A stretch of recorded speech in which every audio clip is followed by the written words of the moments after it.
there's many ways if the government really wants to target somebody to ruin their lives, you got a lot of cards to use, right? You can do, well, let's use rape allegation. It's not hard to do. There's a lot of people that have been there that never committed a crime, but, you kind of have to, prove your argument. Hey, let's do trafficking. Hey, let's do taxes. Hey, let's do this. Do you think this is going to be one of those things that if they really want to target these guys, they're going to keep using their cards until they get them? Or is this truly they're only focused on these two allegations that they're making? No, I think you raise a really good point, and I think that's exactly what's going on in this case. I think that's why this investigation initially started in April. They seized, a lot of their belongings, devices, things like that. And I think it's just been this very lengthy search for any evidence of crime. And I think as far as the actual charges that are being investigated, I think those are going to be proven demonstrably false. I think everything we've seen shows that the prosecution, it's such a stretch. They're trying to pigeonhole human trafficking into a set of facts that just it doesn't fit. And again, the rape allegation is entirely unsupported. I think the evidence, which again, unfortunately, at this point in the proceedings, I just can't comment on, but I think there's damning evidence showing that these are not charges that would ever be proven. So I think the fear is, and also one other fact is, the other allegation is of an organized crime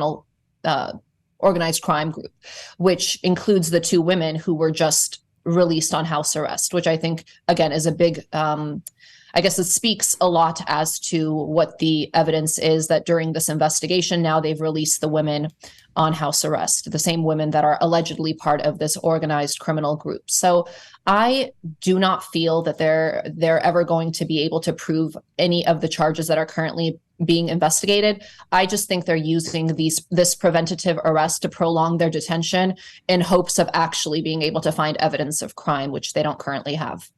Yeah, that's going to be the interesting part, because if they do that, it's targeting. You know it's targeting. Is there anybody that if, for example, I keep going political because Tate is political, and that's where you can do all the other stuff. It's one thing, but he calls out a lot of people that are not liking the call-outs that he makes. So when Trump's running and they had their RNC who they wanted to be at the RNC, well, Dana White spoke and he says, look, this is all I know about the guy. 20 years ago when nobody gave us a place to go and do our first event for UFC, he said yes. I'm going to back this guy up because Vegas said no, this said no, and he said yes. And he helped us stay in business. Okay. So that gets the audience of UFC to say, man, shoot, if Dana's defending Trump, maybe I ought to, right? Hey, Barack Obama. Hey, I'm Oprah Winfrey. Listen, this is the guy we've been looking for. We've been looking, okay, boom, support. You know what? If Oprah says it, I got to kind of support this. Hey, the other day, Oprah, hey, as much as I'm the one that found Dr. Oz, I'm not going to go against Dr. Oz for Dr. Oz. I'm going to go for Fetterman. I think Fetterman's better. People are like, wait a minute, that's your guy. But you're going, there's a lot of weight in who supports who and says what, right? Politically. How much, is there any other, because ever since, he spoke about his Muslim religion and videos were posted about him going out there and praying and, how he feels about the westernized, Christianity, the standards, all of that. Is there support from a sect or a community that has reached out to say, Tina, how can we help? We would like to get involved to help. Is there anything like that taking place, or is it silence? No one's saying anything. They're just kind of saying, well, let's see what happens here. We're going to keep our hands off of this.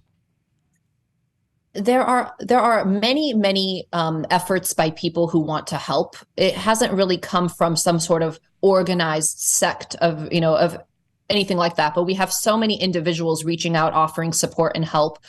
And, I think it's a little tricky in cases like this where it is political, as you said, and people are like the Tates are very outspoken, particularly Andrew. I think sometimes there is, reluctance from people to publicly show support and to come out when they still do support the individuals. So I experienced this in Jussie's case, where he had a lot of support, a lot of people who would privately message him, I believe in you, I believe you. But those same people felt that in this climate, they couldn't come forward and publicly support him because of the tremendous backlash. Because again, there was this false narrative, and based on the information that was put forward by the one-sided leaks and everything else, people believed a different set of facts than what the actual facts were, and based on that, they didn't want to come out and support somebody who may have done what people were saying he did.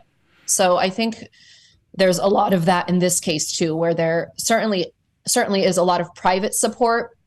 Now, who would be willing to come forward publicly? I'm not sure, because I think there is a lot of backlash.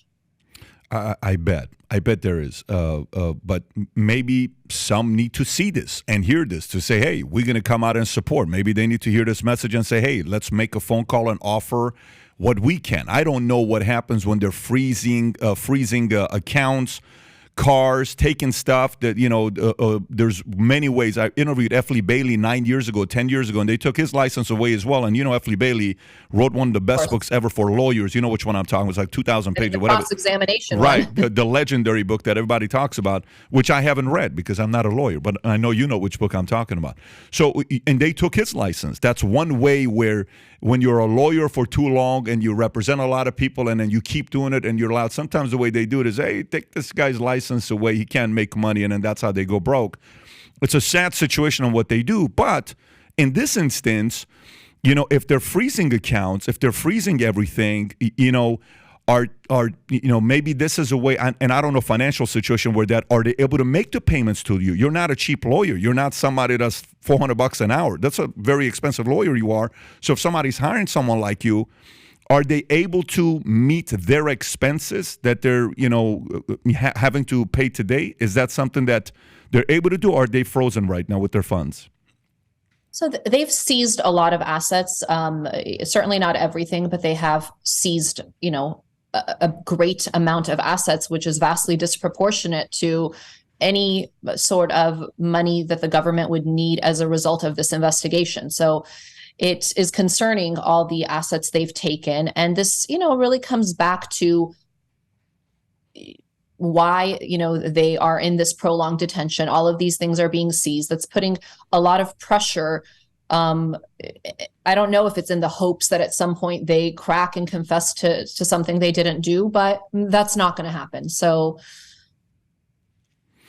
Yeah, I was watching an interview the other day with Musk, where Musk is like, he called out the SEC. I don't know if you've seen this clip or not. He says, he says what he says to the SEC. And he says, they called me and they said, you have to do this or else this or else that or else this. And he says, I agree, but let me tell you something. He took a shot at SEC right afterwards in the interview, and it's a public video going viral, where it's like, hey, you need to come out and say, yes, you did this, or you need to come out and say you did that. It'll be interesting to see.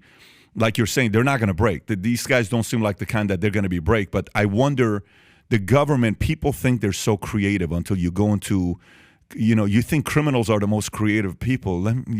People are a lot more creative in the government than they know, because they see all these cases. So they know how to maneuver with power that nobody else can. You can't go write a negative review about the government on Yelp. Oh my God, we got you can't do that. That's only in the free markets that we experience that. So if you like this clip and you want to watch another one, click right here. And if you want to watch the entire podcast, click right here.